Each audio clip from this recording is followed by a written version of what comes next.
اس کے باوجود کہ اس نے تمام حربے وہاں پر استعمال کر لی ہیں اور اس کی آرمی ایگزاسٹڈ ہے. وہ لیبنان میں تو سوال ہی پیدا نہیں ہوتا, اس کی چیخیں نکل رہی ہیں کہ ہم لیبنان میں تو لڑنے کے قابل نہیں ہیں. ایون وہ غزہ میں کہہ رہے ہیں کہ جنگ بند ہو, اس کے لوگ باہر نکلے ہوئے, اس کی سوسائٹی کولیپس کر رہی ہے, اس کی اکانومی کولیپس کر رہی ہے. آپ ذرا اندازہ لگائیے, جو 2024 کے سٹیٹ سامنے آئے ہیں آج, اس میں $18 بلین دیے گئے ہیں صرف 2024 میں جو امریکہ کی مدد سے ایڈ دی گئی ہے.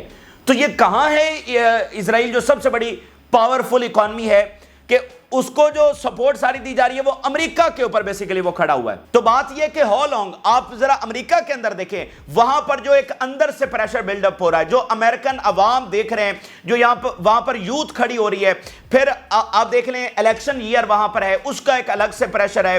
تو امریکہ کب تک اس کو جو ہے وہ آگے تک لے کر چلتا رہے گا کہ جب دیکھیں نا, ایران کو قائم رہنے کے لیے رشیا کی ضرورت نہیں ہے, اس کو رشیا کی تب ضرورت ہے جب وہ امریکہ کے ساتھ انوالومنٹ, امریکہ کے ساتھ جنگ کرنے جا رہا ہے, ٹھیک ہے. لیکن اسرائیل تو حماس سے نہیں لڑ پا رہا امریکہ کے بغیر اور یورپ کے بغیر, تو اس نے ایران سے کیا لڑنا ہے. تو اصل میں اسرائیل اس جنگ میں جو ایکسپوز ہوا ہے وہ یہ ایکسپوز ہوا ہے کہ یہ ایک پروکسی ہے امریکہ کی, یہ کچھ بھی نہیں ہے, اس کی اپنی طاقت کچھ بھی نہیں ہے, یہ حماس کو نہیں ہرا سکتا. تو سوال ہی پیدا نہیں ہوتا کہ, اور اس سے ثابت ہوا کہ جو اس نے پچھلی جنگیں جیتی ہیں وہ دراصل کیسے اس نے جیتی, امریکہ اور سب کی براہ راست سپورٹ کے ساتھ, اور اس وقت بھی اس نے امریکہ کو براہ راست بلایا ہوا ہے. لیکن آپ ذرا اندازہ لگائیے, اگر امریکہ کی ہم حالت دیکھیں تو امریکہ کیا شام کی جنگ جیت سکا ہے؟ بشار الاسد کو تو وہ ہٹا نہیں سکا. تو یمن میں آپ دیکھ لیجئے, کیا یمن کو وہ ہرا سکا ہے؟ تو وہ حزب اللہ کو کیسے ہرائے گا, وہ ایران کو کیسے ہرائے گا؟ ویتنام میں اس کے ساتھ کیا ہوا, افغانستان کیا وہ جیت کر نکلا ہے؟ تو اس کی وہ ملٹری مائٹ نہیں ہے. یمن میں ہم نے یہ دیکھ لیا ہے, یعنی اسرائیل تو فارغ, اس کی پاور تو دیکھ لی گئی, اب اس نے اپنے سب سے بڑے کو بلا لیا ہے, بڑے پہلوان امریکہ جناب آ گیا. تو امریکہ کس کس سے لڑے گا مجھے بتائیے؟ حزب اللہ کو وہ ختم کرے گا, اچھا وہ عراق میں دوبارہ سے جا کر لڑے گا, وہ ایران میں اپنی فوجیں بھیجے گا, وہ یمن میں اپنی فوجیں اتارے گا. تو مجھے بتائیے کیا یہ پریکٹیکل آپ کو لگتا ہے؟ یہ صرف ایک دھمکی کے سوا کچھ بھی نہیں ہے, یہ اپنی اس ہیبت کو بتانے کے سوا کچھ بھی نہیں, یہ ریالٹی نہیں ہے, یہ پریکٹیکل نہیں ہے. مطلب امریکن فوجیں کیا ان تمام ممالک میں لڑ سکتی ہیں اور فاتح ہو کر نکل سکتی ہیں؟ اس چیز کو سائڈ میں رکھیں گے وہ کتنی تباہی مچائیں گے, کیا وہ یہاں سے فاتح ہو کر نکلیں گے؟ کیونکہ یہ حتمی جنگ ہے تو تباہی میٹر نہیں ہوگی, میٹر یہ ہوگا کہ فاتح کون ہوا ہے. اگر امریکہ فاتح نہیں ہوگا تو پھر اسرائیل ختم ہوگا مکمل طور پر. تو آپ کے سامنے ہے کہ سوال ہی پیدا نہیں ہوتا کہ امریکہ یہاں سے اسرائیل جیت کر نکلے. خاص کر آج جو سب سے بڑا فیکٹر ہے وہ رشیا اور چائنا کا ہے. ماضی میں تو یہ بھی فیکٹر نہیں ہوتا تھا کہ فلسطین کے اتحادیوں کے ساتھ یہ ورلڈ پاورز کھڑی ہوں. اور ایک اور نقطہ دیکھیے, آج عربز بھی اس طرح سے امریکہ کے ساتھ اور اسرائیل کے ساتھ نہیں کھڑے ہیں جیسے ماضی میں تھے. اور آپ صرف آج کی ایگزامپل لیجیے, اور امریکہ نے خود اس بات کو ایڈمٹ کیا ہے. آپ اپریل میں دیکھیے, اپریل میں جیسے ایک الائنس بنا, امریکہ نے بنایا اسرائیل کو ڈیفینڈ کرنے کے لیے ایرانی حملے کے خلاف, آج وہ نہیں بن رہا ہے. آج عرب جو ہیں وہ اپنے آپ کو ریزرو رکھ رہے ہیں اور پیچھے بیک فوٹ کے اوپر رکھ رہے ہیں, اور وہ کہہ رہے ہیں کہ بھئی ہم نہیں آ سکتے. جو سینیریو بن گیا, ہم ایران کے خلاف یہاں پر اسرائیل کے حق میں نہیں کھڑے ہو سکتے ہیں. مجھے بتائیے, جب بھی ادھر مڈل ایسٹ میں جنگیں ہوئی ہیں, چاہے قذافی کے خلاف ہو یا صدام حسین کے خلاف ہو, تو عربوں کی سپورٹ تھی. عربوں کی سپورٹ نہیں تھی تو امریکہ یمن کے خلاف بھی نہیں جیت سکا. تو عربوں کی سپورٹ جو ہے وہ بہت میٹر کرتی ہے. اور پھر آپ اسرائیل کی سمپتھی والا فیکٹر دیکھیے, کیسے پورے جو ویسٹ کے کرسچنز ہیں وہ اس کے خلاف. تو اگر ہم تمام اینگلز کو دیکھیں تو آپ دیکھ لیں کہ اسرائیل کولیپس کر رہا ہے, اسرائیل گریٹ ٹربل کے اندر ہے. تو اس سارے سینیریو کو دیکھتے ہوئے ایران اور حزب اللہ اور یمن حماس بڑی وائزلی, بڑے سمارٹلی آگے بڑھ رہے ہیں, اور وہ اس چیز کے اوپر فوکس نہیں کر رہے کہ ہم نے فوری جواب دینا ہے, بلکہ وہ تمام چیزوں کو دیکھتے ہوئے, سمجھداری کے ساتھ اور لانگ ٹرم سوچتے ہوئے کہ یہ ایکشن کریں گے تو اس کا نتیجہ کیا نکلے گا, رک کر, ٹھہر کر, سوچ کر, سمجھ کر پھر آگے بڑھ رہے ہیں. اور اس جنگ کو یہ سمجھ رہے ہیں, اس کی حقیقت کو سمجھ رہے ہیں کہ یہ ایک لمبی جنگ ہے. تو آپ نے لمبا سوچنا ہے, فوری والا جواب جو ہے وہ نہیں دینا ہے. اور ابھی آپ دیکھیں کہ امریکہ مذاکرات میں چلا گیا, اپنی طرف سے تو انہوں نے یہ چال چلی ہے کہ جناب ہم ٹائم بائی کریں گے. جو پچھلی ویڈیو میں ہم نے آپ کے سامنے ساری ان کی مکاریاں اور فنکاریاں رکھی کہ وہ کیا ڈرام بازی کر رہے ہیں. لیکن اس کا ایک دوسرا اینگل بھی دیکھیے, کیا صدام حسین کے خلاف لڑنے سے پہلے اتنی مذاکرات, راؤنڈ آف نیگوسیشنز ہوئے تھے؟ کیا صدام حسین کو بھی اتنے ہی موقع دیے گئے تھے؟ امریکہ اور اسرائیل بار بار مذاکرات میں چلے جاتے تھے. کیا ملا عمر سے اتنے مذاکرات امریکہ نے کیے تھے؟ کیا معمر قذافی سے بھی اتنے مذاکرات کیے تھے؟ تو وہ کب اسرائیل اور امریکہ کب بلیو کرتے ہیں مذاکرات کے اوپر؟ تو آج اس کا مطلب جب وہ بار بار مذاکرات میں جا رہے ہیں، ٹھیک ہے، اپنی طرف سے تو وہ چلاکی کھیل رہے ہیں نا کہ ٹائم بائی کر رہے ہیں، لیکن اس کا دوسرا اینگل یہ ہے کہ آج وہ کھلی جنگ سے کترا رہے ہیں. میں نے آپ کو بتایا نا، وہ کبھی نہیں کتراتے تھے. اور ایران جس کو وہ 30 سالوں سے ختم کرنا چاہ رہے ہیں، آج موقع بھی ہے، جواز بھی ہے، سارا کچھ ہے، تو جائیں لڑ لیں. اس میں کیا ایسی بات ہے؟ آپ کو کس نے روکنا ہے؟ تو جائیں نہ لڑیں. آپ کیوں بار بار مذاکرات میں آ جاتے ہیں؟ تو یہ اس بات کا ثبوت ہے کہ وہ اس کھلی جنگ کو جیت نہیں سکتے ہیں. نہ لمیٹڈ وار کو وہ جیت پا رہے ہیں، نہ کھلی جنگ کو وہ جیت سکتے ہیں. تو اسی لیے اسرائیل بیسیکلی جو نقطہ آپ کو سمجھانا تھا، 5-10 منٹ لگ گئے، لیکن جو نقطہ آپ کو سمجھانا تھا کہ اسرائیل بیسیکلی اپنے کولیپس کی طرف بڑھ رہا ہے، تمام اینگل سے اپنے اختتام کی طرف بڑھ رہا ہے. لیکن ظاہری بات ہے وہ ریاست کا اختتام ہے، ایک ناجائز قبضے کا اختتام ہے. وہ 2-4-10 دنوں میں، 10-15 مہینوں میں بھی نہیں ہونا. یہ 1-2 سال، یہ مطلب لمبی جنگ ہے. لیکن تمام اشاریے ہمیں بتا رہے ہیں کہ ختم فلسطین نہیں ہو رہا. بے شک انہوں نے جتنے بھی ظلم کیے، ختم الٹیمیٹلی اسرائیل ہو رہا ہے، اور امریکہ بھی اسرائیل کو بچا نہیں سکے گا. یہ آپ کے سامنے اب میں نے سالڈ پروف رکھ دیے ہیں. اب ذرا آگے چلتے ہیں. تو جو خبر سامنے آ رہی ہے وہ یہ ہے کہ رشیا کے ٹاپ ملٹری آفیشل جو ہیں وہ اس وقت شام میں پہنچے ہیں، اور شام کا یہ جو وزٹ ہے یہ امپورٹنٹ بھی ہے اور انٹرسٹنگ بھی ہے.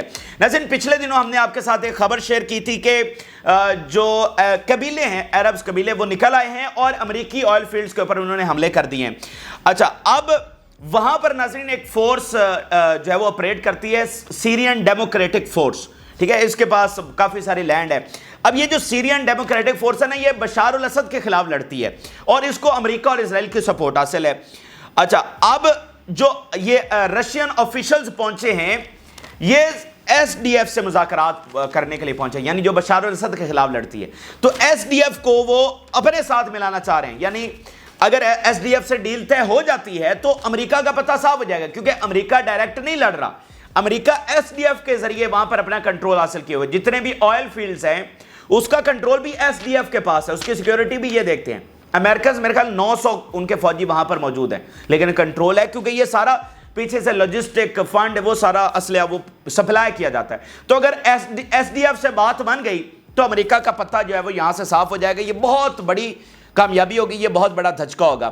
دا commander of the Russian force arrives at the Russian base in Qamishli airport. The visit aims to meet representative of the S D F and the government. S D F کے جو leaders ہیں ان کے ساتھ ملاقات کے لیے وہ پہنچے. آپ دیکھتے ہیں کہ اس کا نتیجہ کیا نکلتا ہے. لیکن آپ دیکھ سکتے ہیں کہ رشیا جو ہے نا وہ پوری طرح سے ایکٹیو ہے، یعنی وہ فرنٹ فٹ کے اوپر ہے. ایران کی مدد سے لے کر یمن میں آپ دیکھ لیں کہ رشیا کے ملٹری کمانڈرز بیٹھے ہوئے ہیں اور تمام چیزوں کو مانیٹر کر رہے ہیں. ایران میں ان کے ہائی آفیشلز، اب سیریا میں تو وہ پہلے سے بھی موجود ہیں، لیکن اب ذرا یہ معاملہ جو ان کی جانب سے کیا گیا ہے تو رشیا فرنٹ فٹ کے اوپر کھڑا ہوا ہے مڈل ایسٹ کے اندر. اب ذرا آگے چلتے ہیں. تو ایران کے حوالے سے بہت بڑی خبر یہ سامنے آ رہی ہے کہ ایران نے سپر سونک میزائل جو ہیں وہ ڈپلائے کر دیے ہیں. ابھی ایک تو ایران نے پریشان کر کے رکھ دیا ہے پورے ویسٹ کو، اسرائیل کو، امریکہ کو، کہ وہ ہر چوتھے گھنٹے بعد خبر آتی ہے کہ یہ ڈپلائے کر دیا، یہ ڈپلائے کر دیا، یہ ٹیکنالوجی آ گئی، یہ الیکٹرانک وارفیئر سسٹم آ گیا. تو پتہ نہیں یہ کیا کیا رشیا دے چکا ہے، آگے کیا کیا دینے والا ہے، اور پتہ نہیں کیا کیا کچھ ایران کرنے جا رہا ہے. پوری تیاری اس وقت ہو رہی ہے. اب یہ جو سپر سونک میزائل ہیں، ذرا ان کی کہانی سنیے. ان کی جو ناظرین سپیڈ ہوتی ہے وہ 1.2 میک سے 4 میک تک ہوتی ہے. تو اگر میک 1 کی سپیڈ ہم دیکھیں تو یہ 1235 کلومیٹر پر آور بنتی ہے. یعنی میک کو اگر ہم کلومیٹر میں کنورٹ کریں تو Mach 1 is equal to 1235 kilometre per hour. اچھا، اگر میک 2.5 اس کی سپیڈ ہوگی تو یہ 3087 کلومیٹر پر آور کی سپیڈ سے یہ چل سکتا ہے. اچھا، اس کا مطلب یہ ہے کہ اگر وہاں سے فائر کیا جائے تو یہ 2 منٹ یا 3 منٹ اس میں یہ پہنچ جائے گا اسرائیل کے کسی بھی کونے میں، اسرائیل کے کسی بھی ایریا میں. اب F-35 جو طیارے ہیں سب سے جدید ترین، ان کی آپ کو پتا ہے سپیڈ کیا ہے؟ میک 1.6 ان کی سپیڈ ہے، میک 1.6.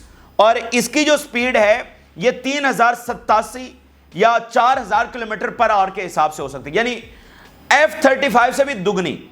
تو یہ جو ہے نا، مطلب 2 سے 3 منٹ میں اسرائیل میں کسی بھی نشانے کو جا کر ہٹ کر سکتے ہیں. یہ انٹرسپٹ کرنا بھی بہت مشکل ہے. تو آپ ذرا یاد کریں جو اسرائیل کی جانب سے یہ انسٹرکشن دی گئی کہ آپ کے پاس صرف 90 سیکنڈز ہوں گے، انہوں نے اپنے اسرائیلیوں کو یہ انسٹرکشن دی کہ 90 سیکنڈ صرف آپ کے پاس ہوں گے شیلٹرز تک پہنچنے کے لیے۔ تو اب ذرا اس بات کو کنیکٹ کریں کہ وہ 90 سیکنڈ کیوں دیے گئے تھے، حالانکہ ان کے پاس تو طیارے بھی نہیں تھے۔ تو آج آپ یہ بات سمجھ سکتے ہیں کہ ان کے پاس وہ جدید ترین میزائل ہیں جس کا خطرہ اسرائیل جو ہے وہ محسوس کر رہا تھا، اور اس کے مطابق تیاری کر رہا تھا کہ اسرائیل کے آپ کسی بھی کونے میں ہیں لیکن آپ کو صرف 90 سیکنڈ ملیں گے اپنے شیلٹر تک پہنچنے کے لیے۔ اور اسی لیے آپ دیکھیں کہ جو کیبنٹ ہے، جو نیتن یاہو ہے، وہ بنکر سے باہر آنے کا رسک نہیں لے رہا۔ آج بھی کابینہ کا جو اجلاس ہوا ہے وہ بنکر کے اندر ہوا ہے۔ تو یہ 90 سیکنڈ کی گیم ہے، یہ ٹیکنالوجی کا لیول اس حد تک وہ پہنچا دیا انہوں نے۔ اسی درمیان ناظرین انڈیا کے حوالے سے خبر یہ ہے کہ انڈیا نے اپنی جو ایئر لائن ہے وہ مطلب فلائٹس جو ہیں وہ سسپینڈ کر دی ہیں تل اویو کے لیے، یہ بھی ایک بڑا اشارہ ہے۔ اچھا آگے چلتے ہیں تو ناظرین امریکہ کی جانب سے جو ڈپلائمنٹ کی گئی ہے مڈل ایسٹ میں، اس حوالے سے بتایا جا رہا ہے کہ یہ انپریسیڈنٹڈ ہے، اس کا سائز اور یہ جتنا ایسٹس بھیجے گئے ہیں، اتنے ایسٹس اسرائیل کو ڈیفینڈ کرنے کے لیے کبھی بھی بھیجے نہیں گئے، کیونکہ اتنا بڑا خطرہ کبھی اسرائیل کے لیے محسوس نہیں ہوا۔ کبھی ایسا نہیں لگا کہ مڈل ایسٹ میں کوئی ایسی پاور ہے جو اسرائیل کو اس حد تک ہٹ کر سکتی ہے۔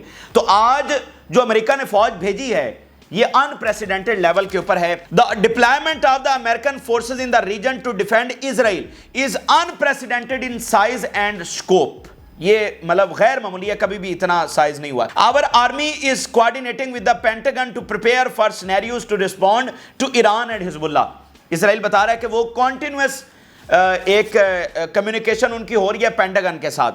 اچھا یہ تو ٹھیک ہے کہ انہوں نے تاریخ کی سب سے بڑی فوج بھیج دی ہے، لیکن بڑی انٹرسٹنگ بات ناظرین یہ ہے کہ جو اسرائیلی سوسائٹی ہے وہ کنونس نہیں ہے، وہ اپنے آپ کو سیکیور فیل نہیں کر رہی ہے، ایون کہ امریکہ نے اتنی بڑی فوج بھیج دی ہے۔ یہ بھی تاریخ میں پہلی بار ہو رہا ہے کہ امریکہ کے ہوتے ہوئے بھی جو اسرائیلی سوسائٹی ہے وہ اپنے آپ کو سیکیور فیل نہیں کر رہی ہے۔ اب میں یہ فارمر ملٹری انٹیلیجنس کے جو ہیڈ ہیں ان کا ذرا بیان دیکھیے، وہ کہہ رہا ہے Israeli society realises that Netanyahu is leading towards a strategic tragedy. ہم فتح کی طرف اور گریٹر اسرائیل کی طرف نہیں بڑھ رہے ہیں، بلکہ ہم ایک ٹریجڈی کی طرف بڑھ رہے ہیں، ایک بہت بڑے نقصان کی طرف بڑھ رہے ہیں۔ Continuing the war in Gaza amidst multiple fronts open against Israel will drag us into a long war and escalation on several fronts۔ یہ ہمیں ملٹیپل فرنٹ وار میں لے کر جائے گا اور اس کے نتیجے میں ہمیں بہت بڑی ٹریجڈی کا سامنا کرنا پڑے گا اور ہم یہ جنگ جیت نہیں سکیں گے۔ آپ ذرا یمن کی پاور کا اندازہ لگائیے کہ یمن کے حوالے سے امریکی جنرل نے اوپنلی کہا ہے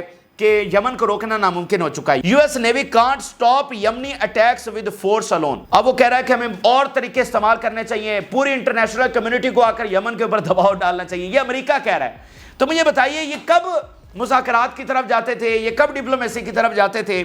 تو جو میں نے شروع میں 10-15 منٹ آپ کے سامنے وہ ساری چیزیں رکھی تو یہ اس کا ثبوت ہے کہ وہ یمن کو نہیں ہرا پا رہے ہیں۔ ان کے کمانڈرز اوپنلی کہہ رہے ہیں امریکہ کی ایک طاقت اسٹیبلش ہے، وہ ایک سپر پاور مانا جاتا ہے، اسرائیل مڈل ایسٹ کی سب سے بڑی پاور مانا جاتا ہے، لیکن اب یہ طاقت ریورس ہو رہی ہے، اب اس طاقت کو شکست دی جا رہی ہے۔ یہ امپورٹنٹ نقطہ آپ نے سمجھنا ہے کہ جب ایسی طاقتیں ایمرج کر گئی ہیں مڈل ایسٹ میں جن کو اسرائیل اور امریکہ شکست نہیں دے سکتے، تو پھر وہ راجہ نہیں ہے مڈل ایسٹ کے بلکہ فلسطین کے اتحادی راجہ ہیں۔ تو آپ ذرا دیکھ لیں، اس نے کافی ڈیٹیل میں آگے لکھا ہے کہ ہم یمن کو ہرانے میں ناکام ہو چکے ہیں اور آگے بھی ہمیں جیتتا ہوا معاملہ نظر نہیں آ رہا، تو لیکن میں نے آپ کے سامنے مختصراً رکھا ہے۔ اسی درمیان ناظرین رشیا سے خبر سامنے آ رہی ہے، رشیا میں بہت سنگین معاملہ چھڑ گیا ہے۔ 2 سالوں میں پہلی بار فوج اندر داخل ہو گئی ہے رشیا کے، اور یہ معاملہ ہمیں نیوکلیئر کی طرف لے کر جا رہا ہے۔ روزانہ ہم آپ اس بات کو دہرا رہے ہیں کیونکہ روزانہ ایسے ڈیولپمنٹس ہو رہی ہیں۔ رشیا کی ٹیریٹری میں داخل ہونا اور جنگی طیاروں کو رشیا میں ڈیپ جا کر حملے کرنا یہ انبلیویبل ہے، اور یہ سیدھا نیوکلیئر جنگ چھیڑنے کے مترادف ہے۔ اب 3 دنوں سے فائٹ وہاں پر چل رہی ہے۔ اب ویگنر گروپ کا بیان ابھی سامنے آیا، اس نے کہا ہے کہ ہم ریڈی ہیں۔ Wagner group we are ready to help the homeland and from combat units to defend the Russian Kursk region. Wagner group کہہ رہا ہے کہ ہم تیار ہیں، لیکن اسی درمیان ایک اور محاذ جو ہے وہ افریقہ میں کھلا ہوا ہے۔ افریقن گریڈ گیم آپ کو بتا چکا ہے، لیکن مالی سے خبر یہ ہے کہ مالی نے سویڈن کے جو فارن منسٹر ہیں ان کو پرسونا نان گراٹا ڈکلیئر کر دیا۔ یعنی پرسونا نان گراٹا سے مراد یہ ہے کہ اس شخص کی انٹری بند کر دی ہے۔ جب کسی ہائی پروفائل شخصیت کی انٹری بند کی جاتی ہے تو اس کو پرسونا نان گراٹا کہا جاتا ہے۔ اب مالی میں ہی واقعہ ہوا ہے جو ویگنر گروپ کے اوپر گھات لگایا گیا، یوکرین کی جانب سے سارا معاملہ ہوا۔ اب اس میں پتہ نہیں سویڈن کا کیا کردار ہے، لیکن وہ محاذ کھلا ہوا ہے افریقہ میں، یعنی یوکرین کا معاملہ افریقہ سے کنیکٹ ہے۔ تو افریقہ، مڈل ایسٹ اور یورپ یہ آپس میں مطلب ایک سرکل میں آپس میں ایک دوسرے کے ساتھ کنیکٹڈ ہیں. ایک جگہ پر ہونے والا واقعہ دوسرے کو امپیکٹ کر رہا ہے. ویگنر گروپ اس وقت ساؤتھ امریکہ سے لے کر، افریقہ سے لے کر، مڈل ایسٹ سے لے کر رشیا میں آپریٹ کر رہا ہے. اور آپ دیکھ لیں کہ اگر آپ ساؤتھ امریکہ میں چلے جائے تو وینزویلا کی صورت میں بہت بڑا فرنٹ وہاں پر کسی بھی صورت میں کھل سکتا ہے، کسی بھی وقت کھل سکتا ہے. ٹھیک ہے، تو یہ دنیا کے معاملات بڑے سنگین ہیں اور روزانہ کی بنیاد پر سنگین سے سنگین تر ہوتے چلے جا رہے ہیں. بہرحال یہ اس وقت کی اہم ترین ڈیولپمنٹس تھیں جو آپ کے ساتھ شیئر کی ہیں. بلکہ ایک جرمنی کے حوالے سے دیکھیے، جرمنی میں سروے ہوا ہے اور جرمنی کے لوگوں نے کہا کہ ہم راضی نہیں ہیں کہ اسرائیل کے لیے ہم فوجیں بھیجیں.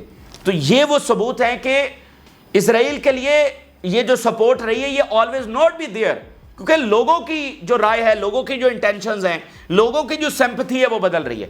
تو اسرائیل تمام اطراف سے ٹربل میں گھرا ہوا ہے، لیکن وہ اپنے آپ کو سب سے طاقتور دکھانا چاہ رہا ہے ریکلیسلی بیہیو کر کے. لیکن یہ اس کے دوسرا رخ ہے جو ہم نے آپ کے سامنے رکھا ہے. تو یہ اس وقت کے اہم ترین اور تازہ ترین حقائق ہیں جو آپ کے ساتھ شیئر کیا. آپ نے رائے ضرور ادا کریں. جن لوگوں نے چینل کو سبسکرائب نہیں کیا ان سے ریکویسٹ کریں گے کہ چینل کو ضرور سبسکرائب کر لیں تاکہ ہر آنے والی ویڈیو آپ تک پہنچ سکے. اجازت دیجیے، اللہ حافظ.